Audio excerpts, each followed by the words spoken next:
Let's get one thing straight. According to our guest today, making pizza is an art form, and there is only one real masterpiece in the world. My guest argues that the only acceptable pizza is the purely simple, classic margherita, made of beautiful olive oil, tomatoes from Naples, and buffalo mozzarella from Caserta. To quote my guest, there is no topping, or everything that is not a margherita is blasphemy. Just like a perfectly crafted pizza nourishes the soul, true hospitality is an art form, a warm human connection between a host and a guest. Both rely on simplicity to shine. But in our rush to modernize, the hotel industry has often buried that beautiful simplicity under mountains of unnecessary, chaotic technological toppings. Joining us today is Simone Puorto, a philosopher turned hotelier who now operates as an outspoken tech futurist. And he's not afraid to polarize an audience. In fact, he once received a death threat for predicting that human revenue managers will be the first jobs permanently replaced by automated digital workers. Yet despite his profound love for automation and AI, Simone's vision for travel is shockingly simple. He believes that to save the sacred, nourishing relationship between the host and the guest, the hospitality of tomorrow must actually become techless. So, are we hurtling toward a dystopian nightmare of robotic, humanless check-ins, or will invisible technology finally liberate us to provide that warm connection and actual care for our guests? And more importantly, will we be eating a simple, properly sourced margarita when the dust settles? The answer might completely shatter your view of the industry. Welcome to the Turndown. Simone, it's a pleasure to have you on the podcast. Welcome to the Turndown. Thank you so much. I'd like to know what keeps you up at night these days, Simone. And you can go wherever you want to go.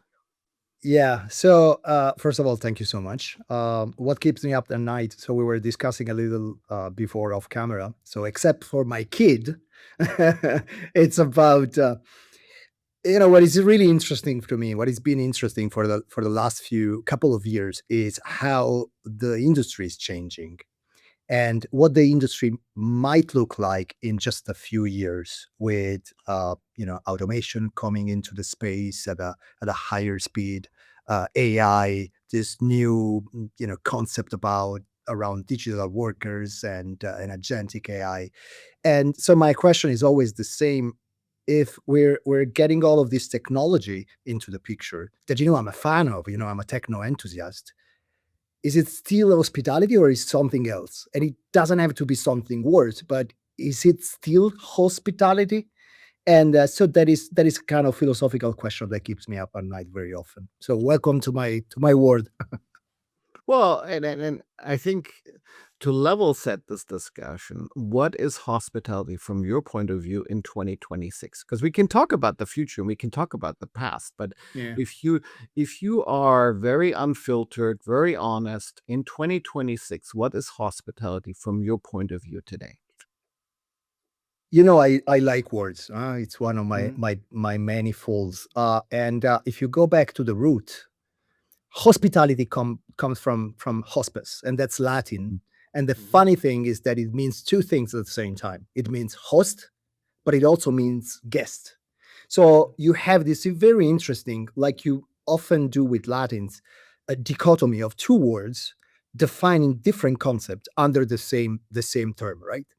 And so I always like to play with the idea is like, okay, let's say we go to a more humanless kind of hospitality that to a certain extent already exists today, right? The example I always make is Airbnb.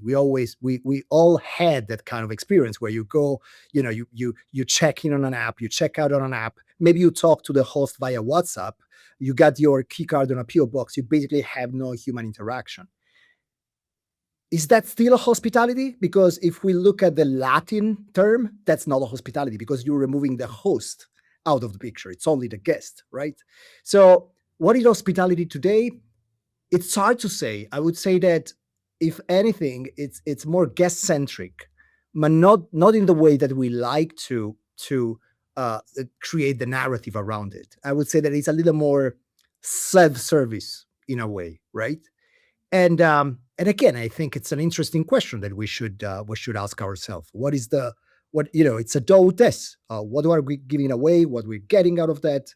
So I think that this is probably the first time since, I don't know, the first hotel was uh, 2,500 years ago. I think the first one is somewhere like 700 before Christ.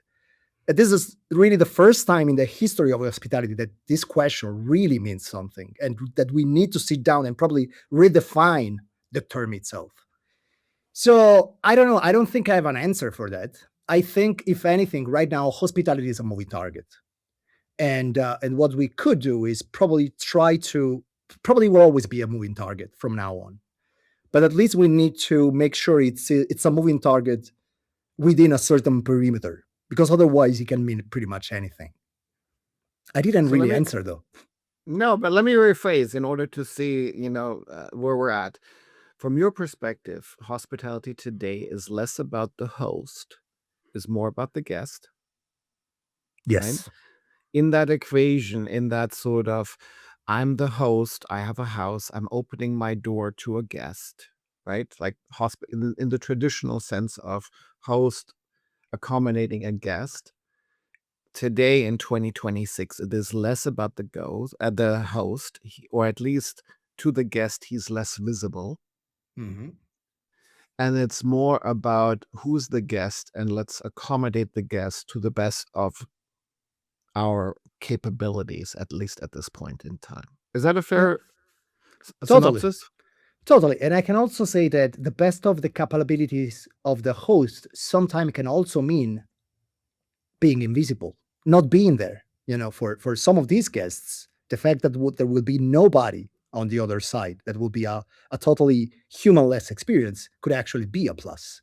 And that is really, because I think up until a few years ago, we always lived in a very black or white situation, right? You got Um, the traditional hospitality on one side, you got people centric, high human touch, and then you got everything that is non-traditional hospitality, apartments, even B&Bs for to a certain extent, right? And it was very like it was like a fan club mentality. You were either the hospitality fan or you were the non-hospitality fan. And I think it all started during COVID. It started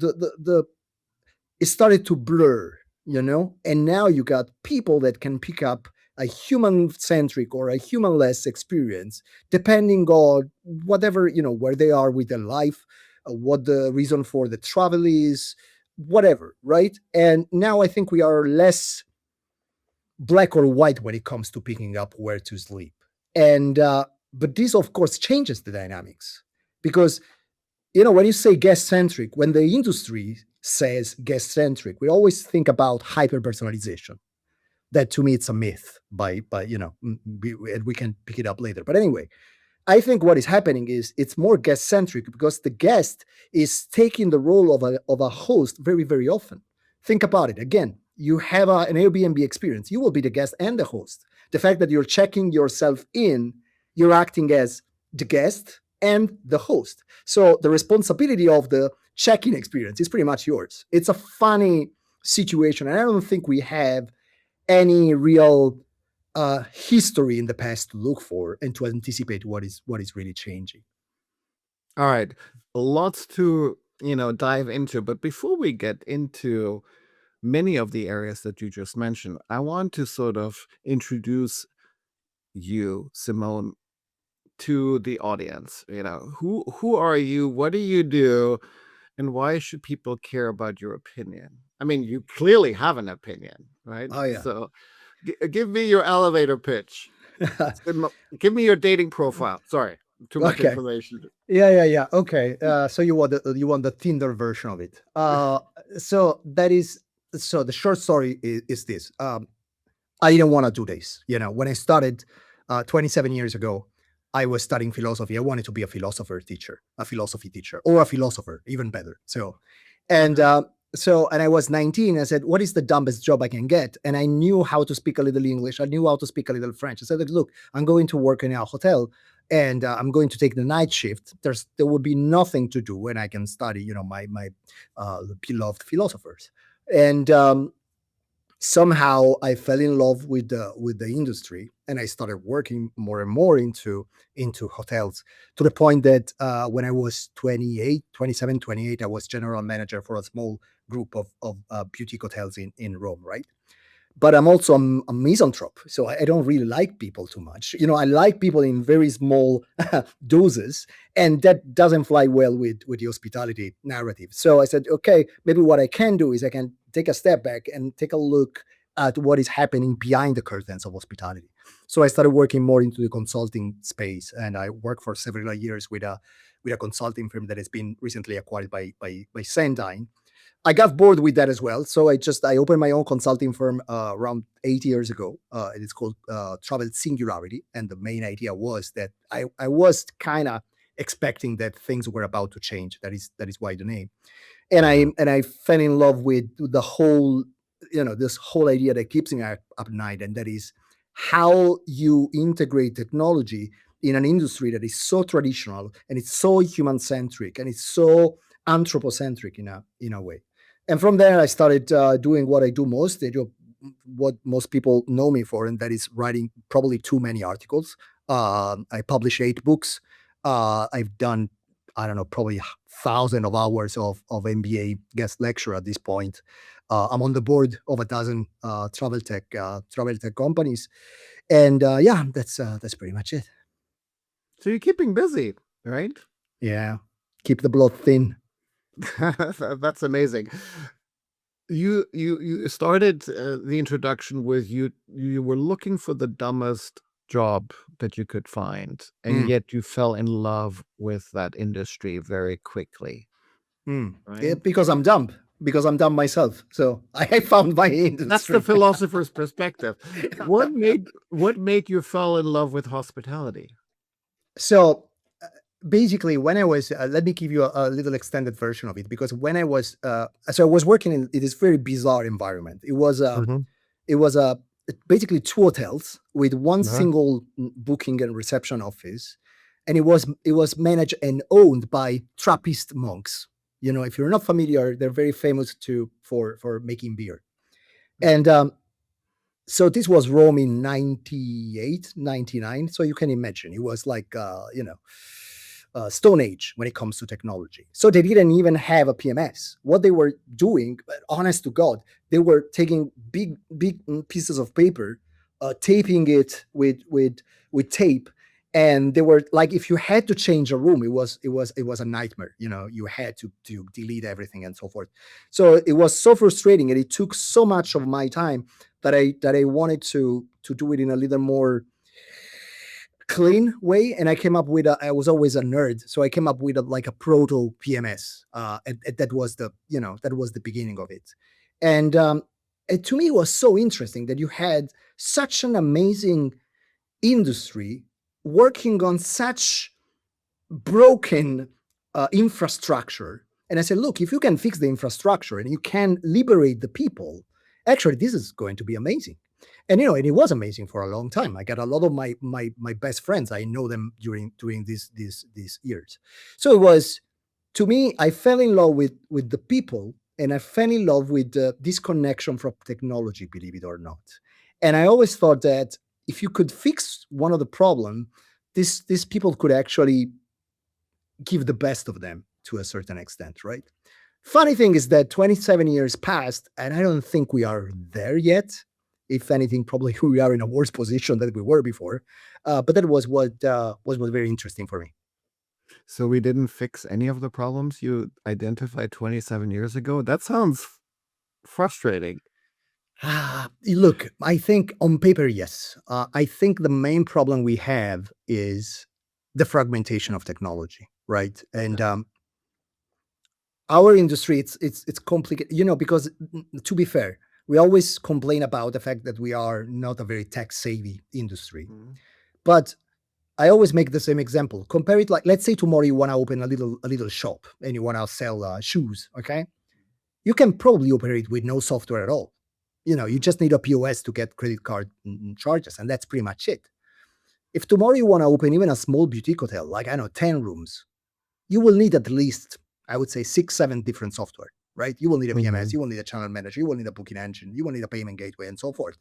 So the fact I think that we were in a situation where we had to implement a lot of technology very early on, when technology was still, this was of course pre-cloud, pre-API, pre-everything, very monolithical way, and we kind of inherited that. So now we got a lot of technologies that in silos they work perfectly, but when combined together, they kind of create this overkilling of technology, right?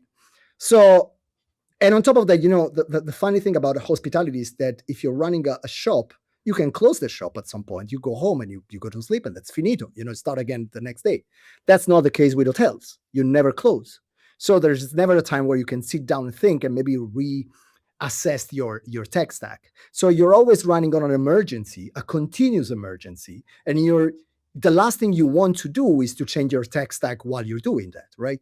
So, and I think this create like the perfect storm, and the situation where we are in this situation we are right now. So I wouldn't say it's the vendor's responsibility. It's just that we did the technology before technology was really ready to help us in a way.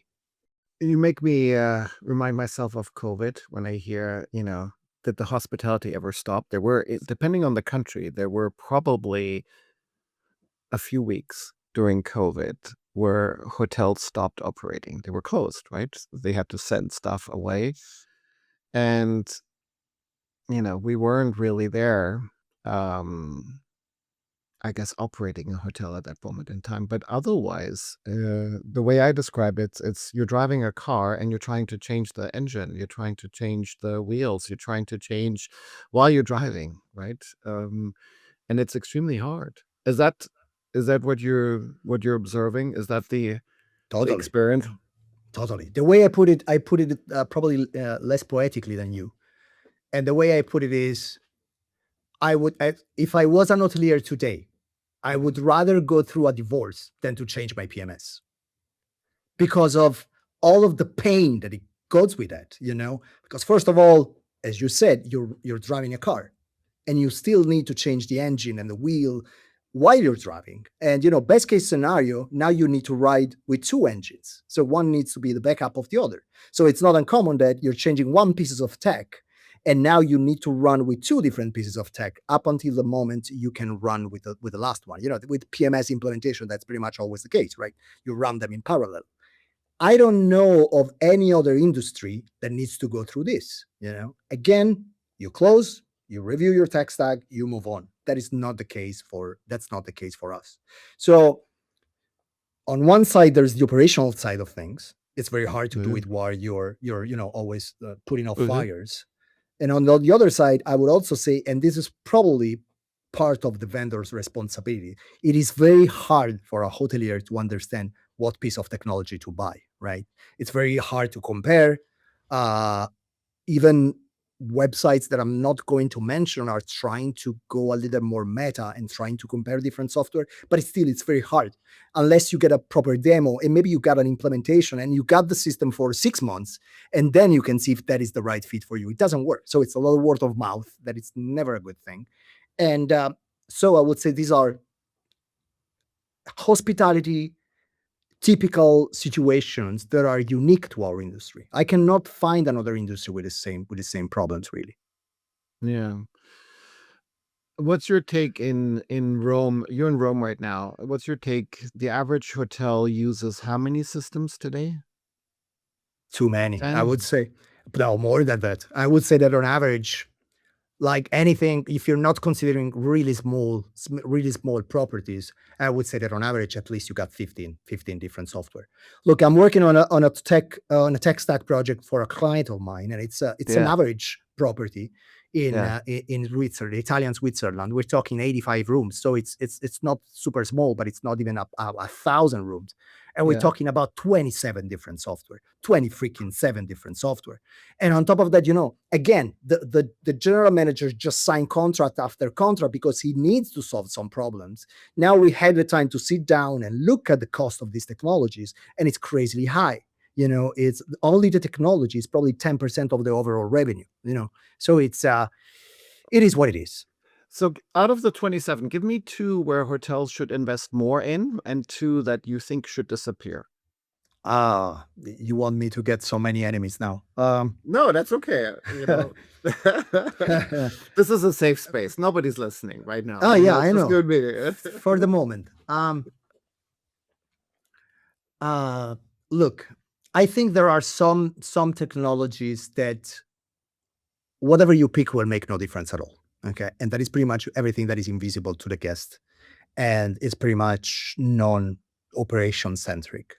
Typical example could be a channel manager. Okay. You will not touch it anyway. You will work on a PMS, the guest will not see it. You can probably save some money and go with an okay channel manager. You don't need to get best of the breed. PMS, that's a different story. For the better of the words, is still a very PMS centric industry. So it's probably where you need to sit down and do your research.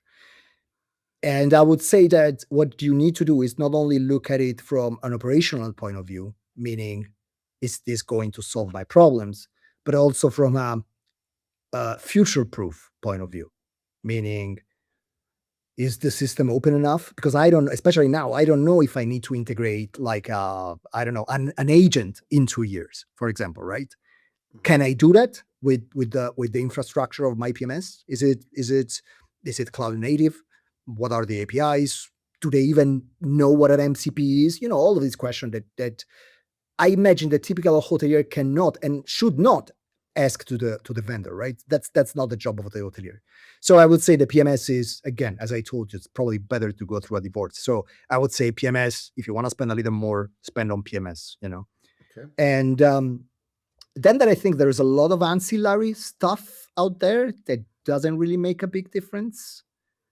That you could get rid of, or I think that to a certain extent you can get rid of, or probably you will not need it below a certain number of rooms. And I would say that other software are probably we put too much faith on this software. So we overestimate what this software can do for us. give me an example. I know you don't want to name anyone, but you don't need to name a brand, but give me at least a category. So an RMS for a boutique hotel. Okay. This is something that, how much is it going to change your revenue? And how much you're going to get the same results without that piece of technology? I think it's a fair question, right? And again, I think it comes from the inability to compare exactly the different technologies, because you got I don't know, a 200 room property in Paris, right?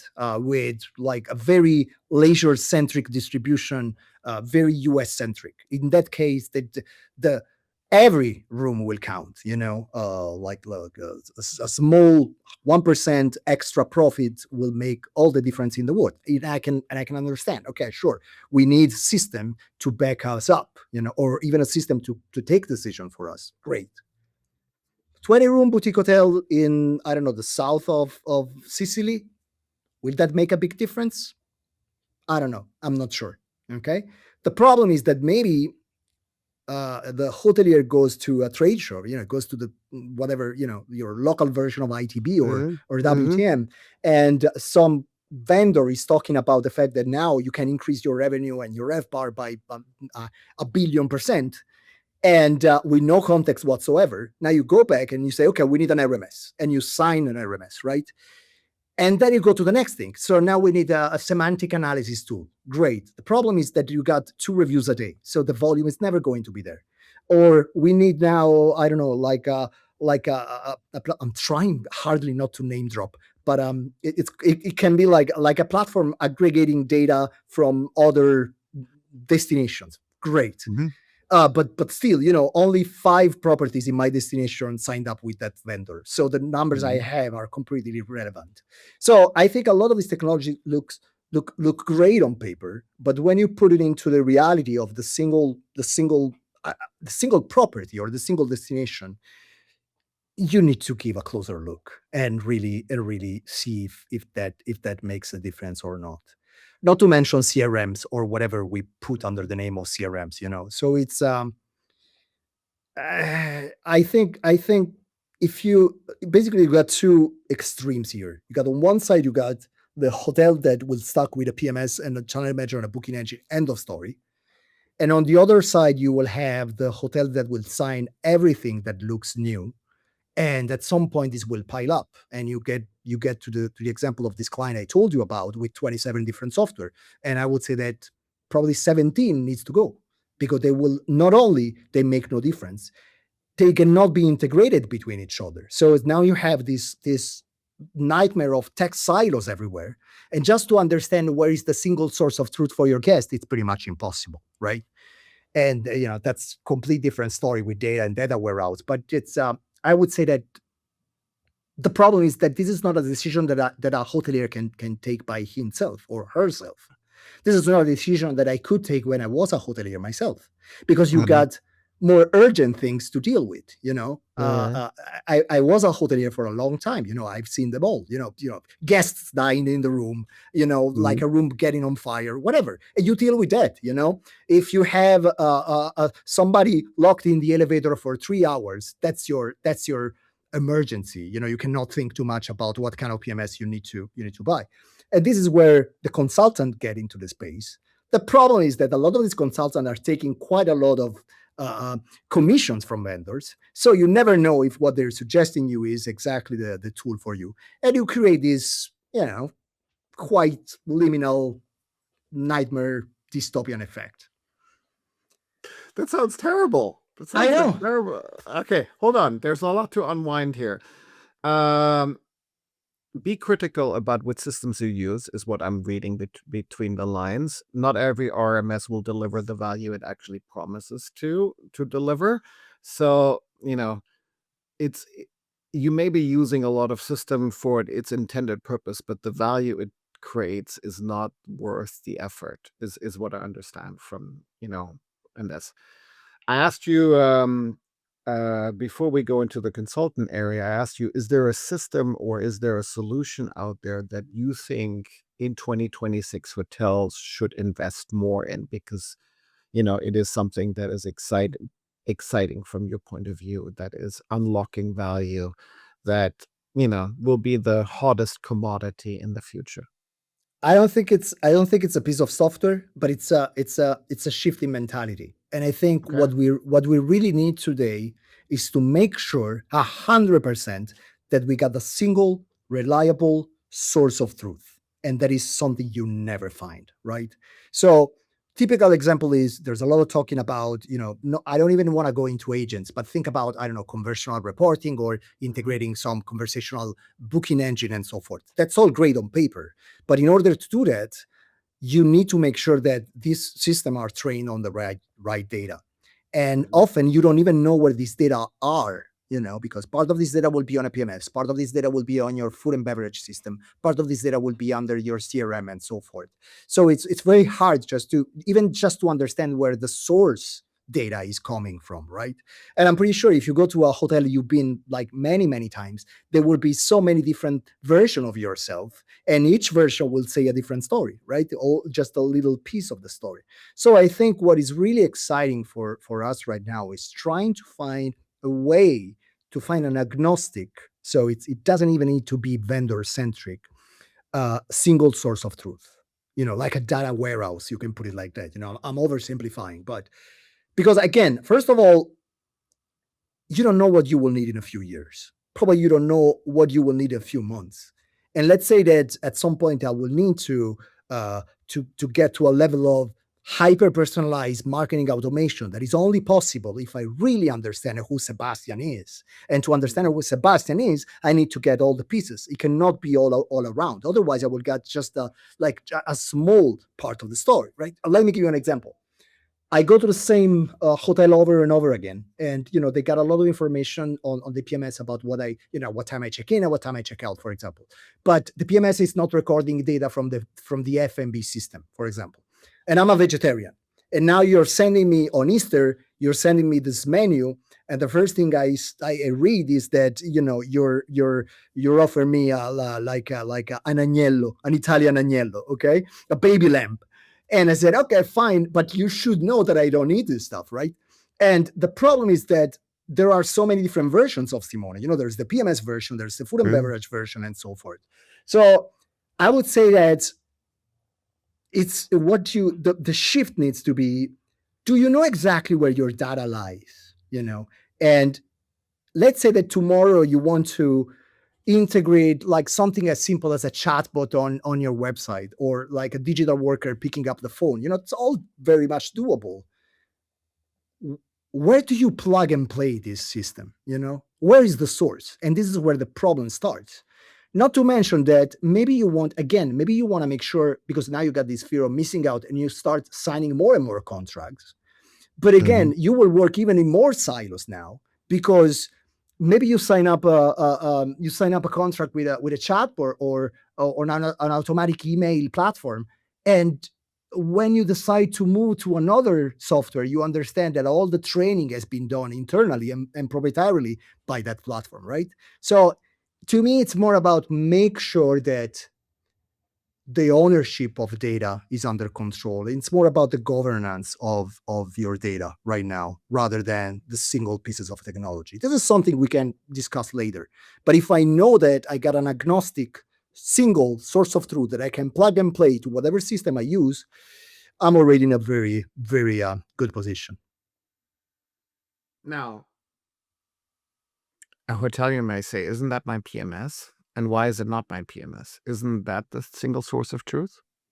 I would say that, first of all, I would say that this, again, it could be an unpopular opinion, but I think it's a dangerous situation to be so PMS reliant and so PMS centric when it comes to the industry. So that's the first part.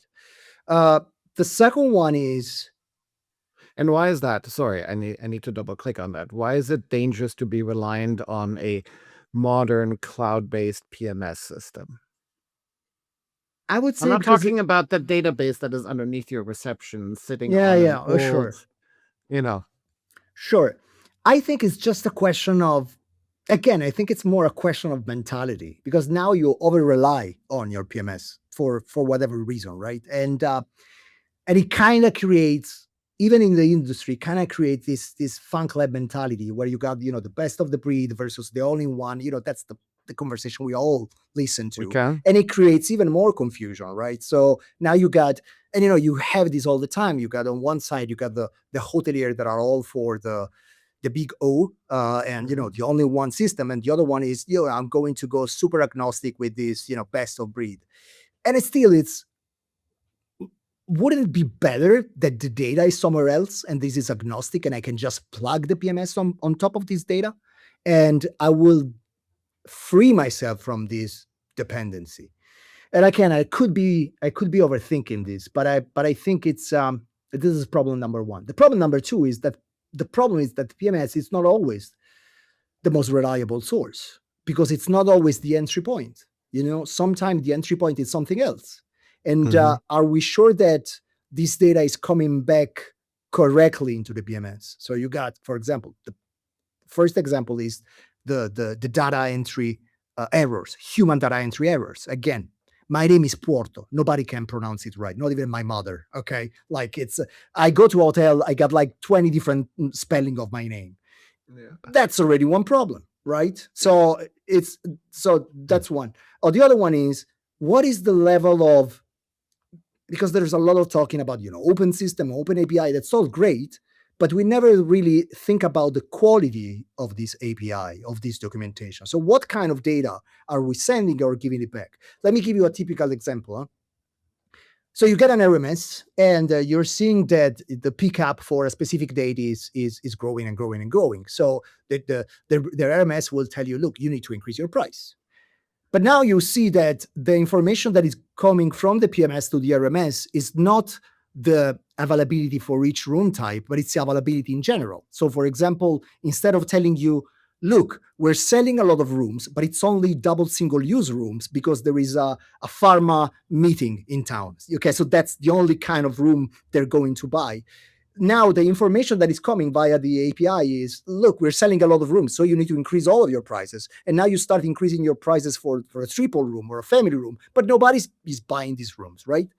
This is like a beautiful system, a beautiful RMS that is being trained on data that are not correct. So that is another thing. Okay. So it's also about the quality of the interaction with the different software, and that can create another issue.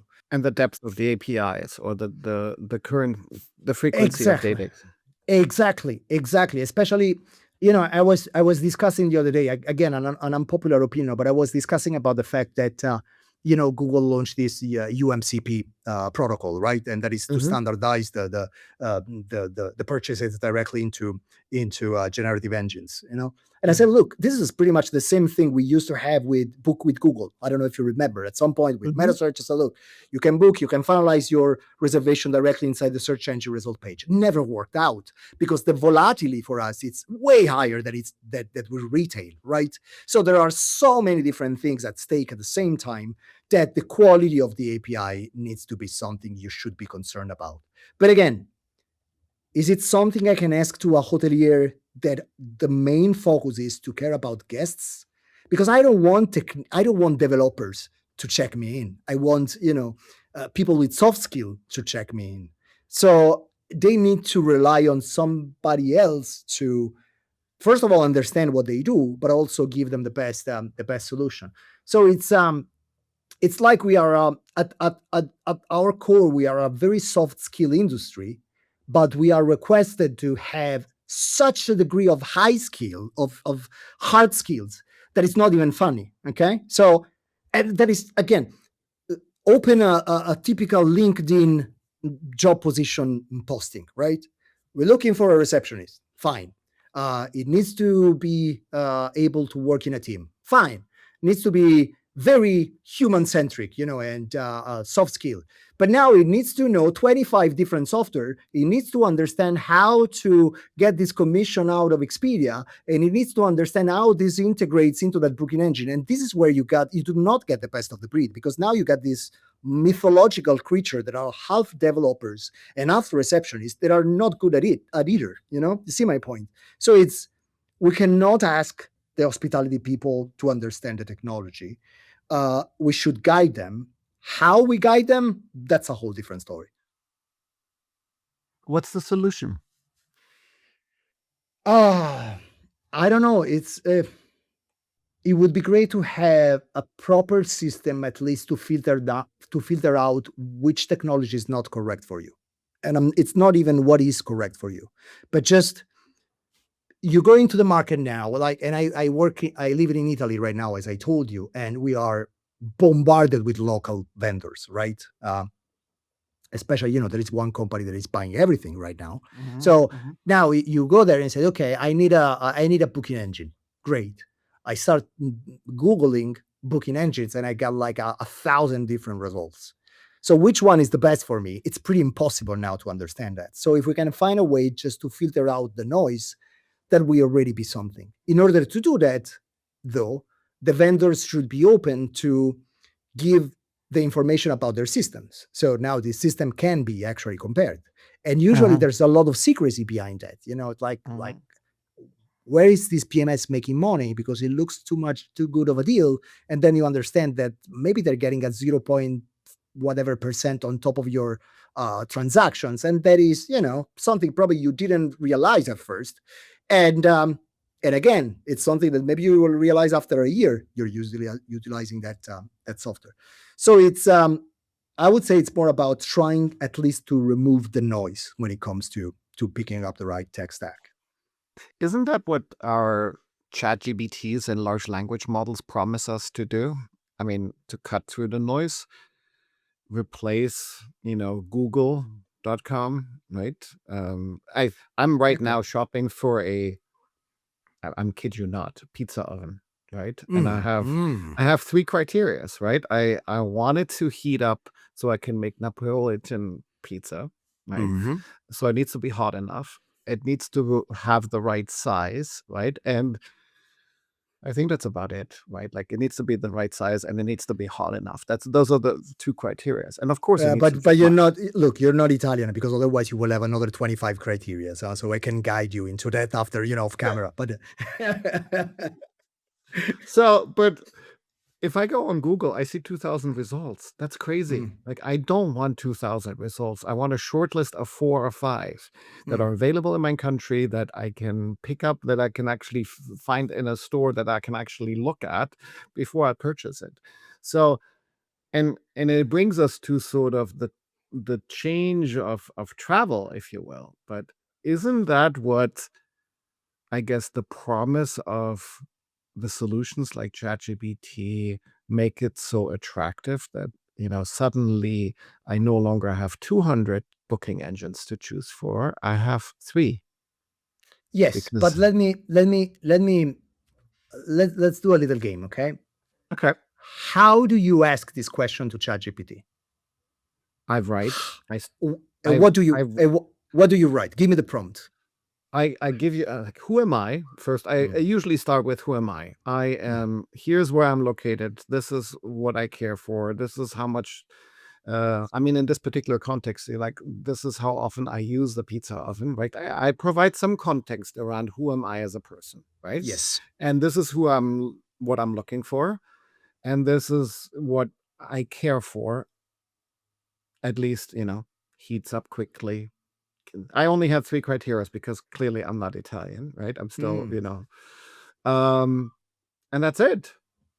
So it's But a maybe a pizza, paragraph. It's maybe a sure. paragraph. What is the difference though? It's a pizza oven Yeah. can work in isolation, right? The only thing you need is, do I have enough power in my house to light Yeah. it up?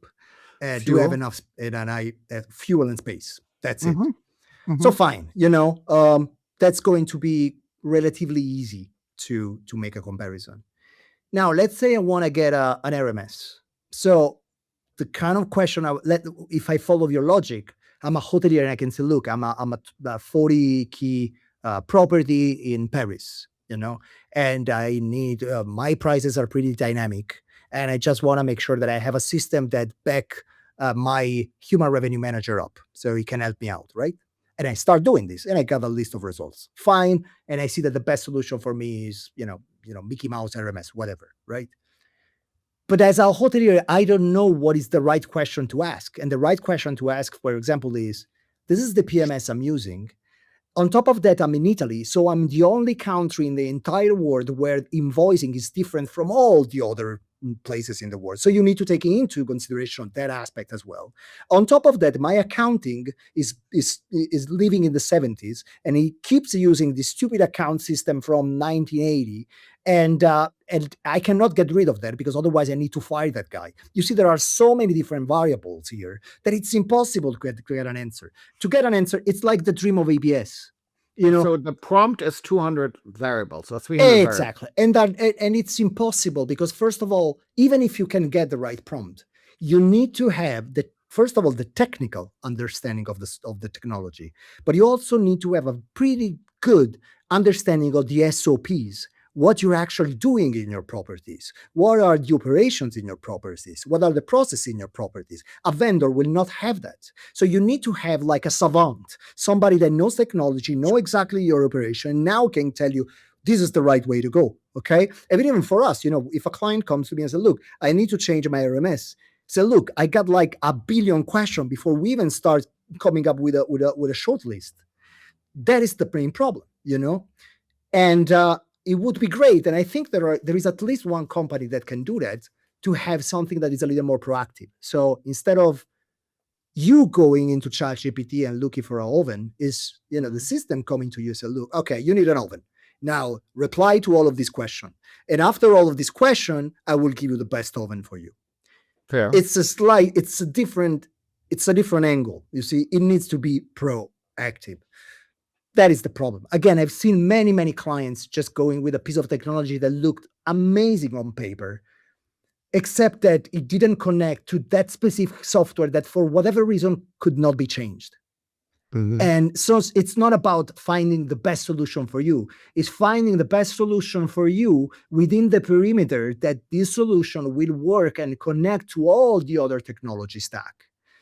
Not last but not least is the human aspect. You know how it is. Let me give you another example. And I'm sorry, I'm talking too much probably, but a typical example could be something like that. Um, So I'm helping another client with the tech stack. So we're changing like PMS, booking engine, and channel manager. Painful experience to go through. And I got my own idea of what I wanted for them. But he told me something that I didn't think about, and that is I do outsource a lot of my staff. So it could be that I got, especially for night managers, I take somebody from an external company. I outsource it, right? And these guys, they are trained on this specific PMS. They only know this PMS. So if I don't take this PMS and they come and work for me, they don't know what to do with this other PMS that is way better than the one I'm going to pick. But the constraint for me is my operations. So again, this is something else that I think vendors never really question, is that on paper it looks great, and it is great, but they're not taking into consideration the human aspect, the SOP aspect, the reality of the different interactions. And it's a fragile ecosystem, especially with independent hotels. This is where I think it's very hard to make a comparison. And this is why I think ChatGPT or whatever LLM cannot really help us out if we do in a passive way. Okay. Let's move from pizza search to travel search, right? Like in the last 20 years, the number one demand channel have been OTAs. I mean, I used to work for one OTA myself. Since I think 2001 or 2000, it was basically the revolution moving to online travel agents. Yeah. A lot of hoteliers that we speak to are wondering these days that, travel search will change again, moving potentially from OTAs to agents. What's your point of view? Is that going to happen? I think the UI is going to change, but the infrastructure is not going to change. And this is, I think there are two schools of thought when it comes to that. There are people that will tell you that this will become a renaissance of brand.com reservation, direct reservations. Unfortunately, I'm not a very big believer in that, because I still think that OTAs right now are in a very good, and you work for one of them, in a very good position when it comes to super structured data. They speak the language of the LLMs. They speak the language of the agents. So if an agent needs to pick, this is probably where it's going to get the information from. So I can see maybe in a little more far away future, hotels adding on top of the brand.com website a brand.com agent. And now it's a slightly different story. My problem, though, is always the same, that agent to agent communication between an agent and a brand.com agent will only start after the user or an agent, it can be human or not, it doesn't really matter, will make a selection of properties. And selection still needs different sources. So different sources, what is the best platform to get this kind of data? It's an OTA. So I still get it. Maybe let me phrase it differently. I think this is the first time I think about it in these terms, but I think it makes sense. I think agentic in the future could be similar to what search brand protection is right now. It's last mile. So I decided to go to hotel whatever, and I'm going to talk with the agent of the hotel whatever, and I'm going to get all the information. Okay. And this will be a beautiful conversation between human to agents or agent to agent, doesn't matter. But for everything that is top and mid funnel, that conversation will never be agent to brand.com agent. It will be more agent to whoever has the best structured data. So I don't think it's going to change any balance in terms of distribution. It's more going to change balance in terms of UI. So we use ChatGPT or we use Perplexity, we use Gemini or whatever. What is on the background is pretty much irrelevant. It's just we're using this UI, and that's pretty much end of story, right? So I'm not a firm believer that it's going to change for the best when it comes to more direct revenue because of agents.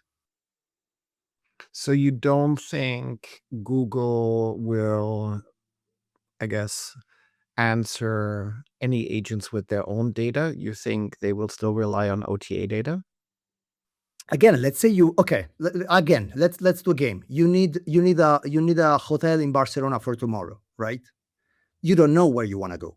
So Google is talking to which agent? Best case scenario is the destination agent, but it's still an aggregator of data, right? So it's okay. I'm looking for, and these are my criterias. I wanted to be close to La Rambla, and I wanted to pay less than 250 a night. I want breakfast included, whatever, right?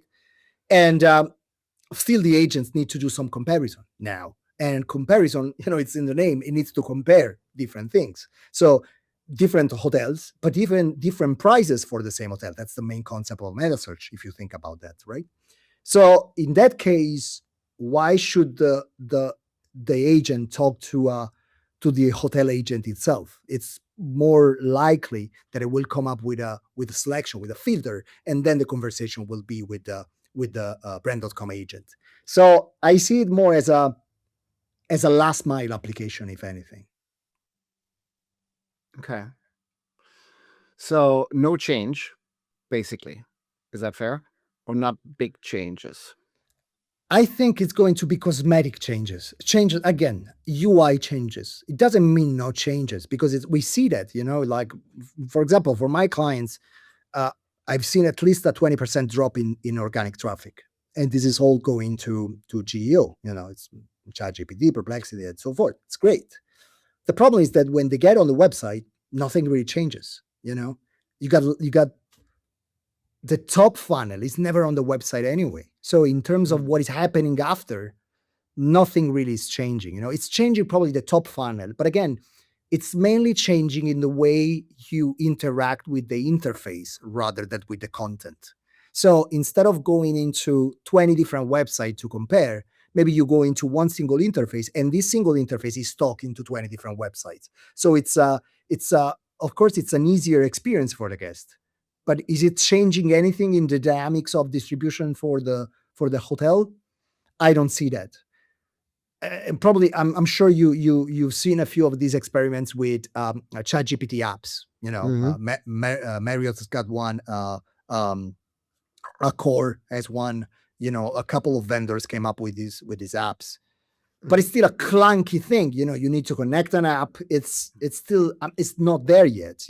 And the reason why I want to go to ChatGPT is because I want to compare. And on top of that, there's something else I think that is interesting is that when you look at the results from Google Analytics, so the keywords that trigger the visit to your website, and when you compare it to the prompts that trigger the mention of ChatGPT on SEMrush, for example, it's completely different.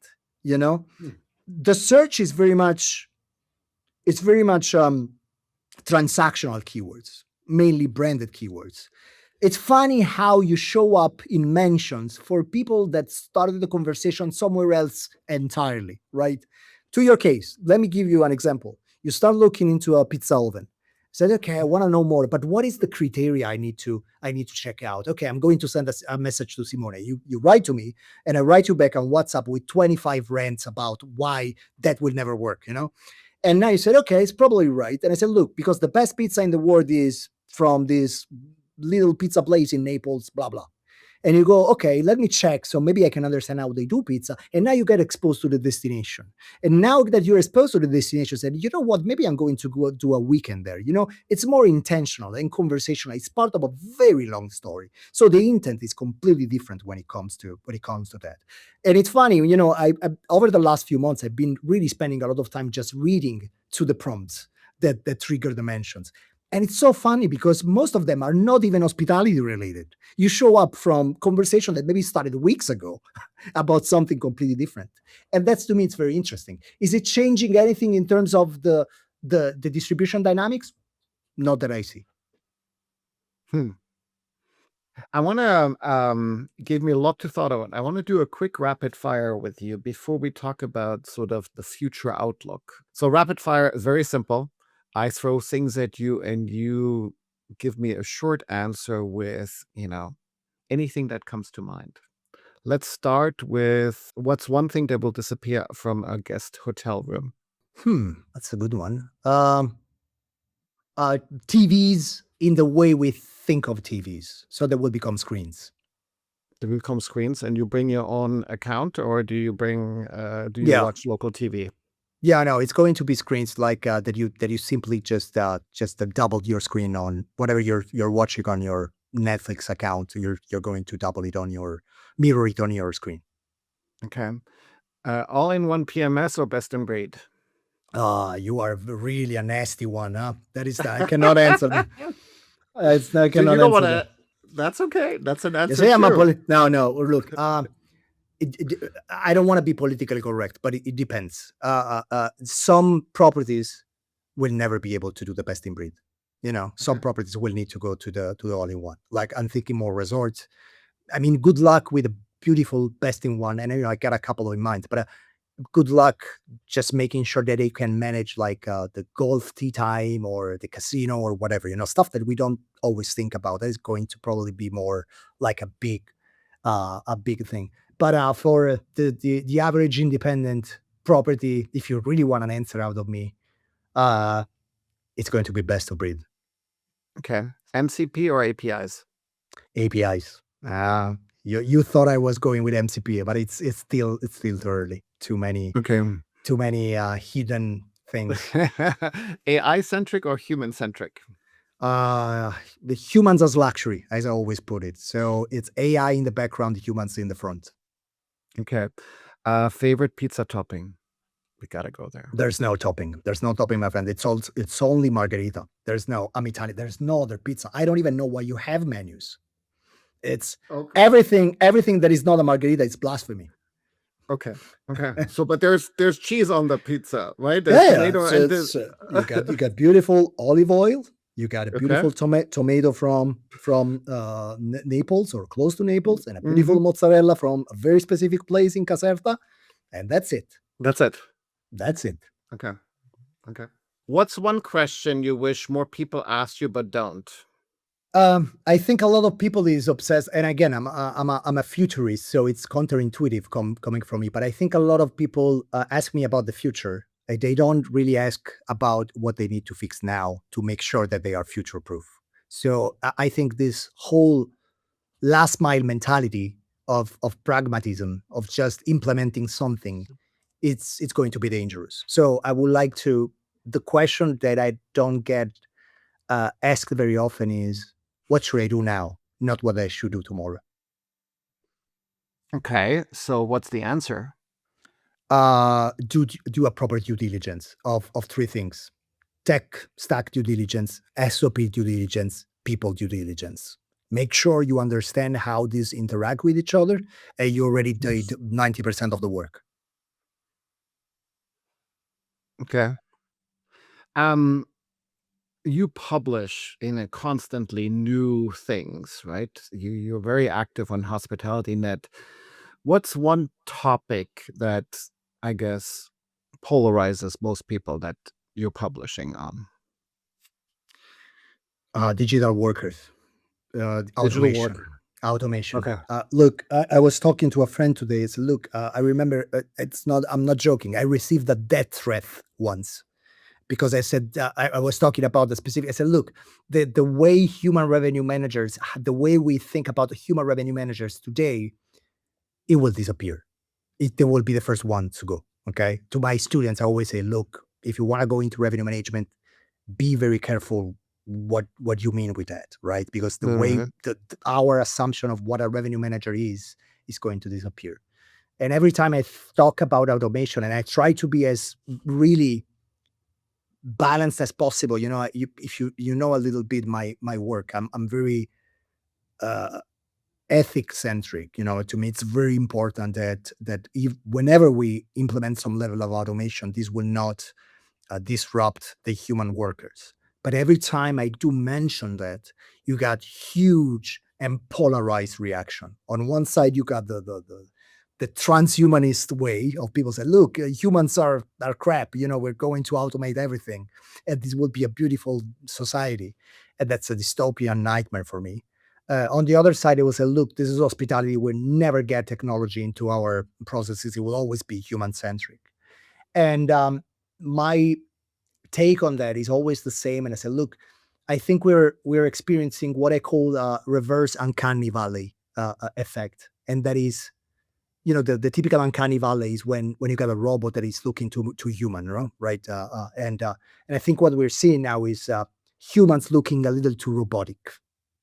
And you see quite a lot of that in hospitality. We all experience that. You go, you check in, and you got somebody just typing on a screen. That's not really hospitality. So my take is always the same: is this really the human kind of interaction I want in a hospitality experience, or can this be automated so that this guy, instead of typing on a keyboard, can have a real interaction with me? And I never found I'm not able to find the sweet spot of how I can talk about this topic without getting very heated reactions. Hmm. I think it's the fact that we tend to see ourselves, myself included, uh, through the lens of what we do professionally. To the point that the only thing that we had this conversation today, but Right. the majority of the conversation is what we do for work.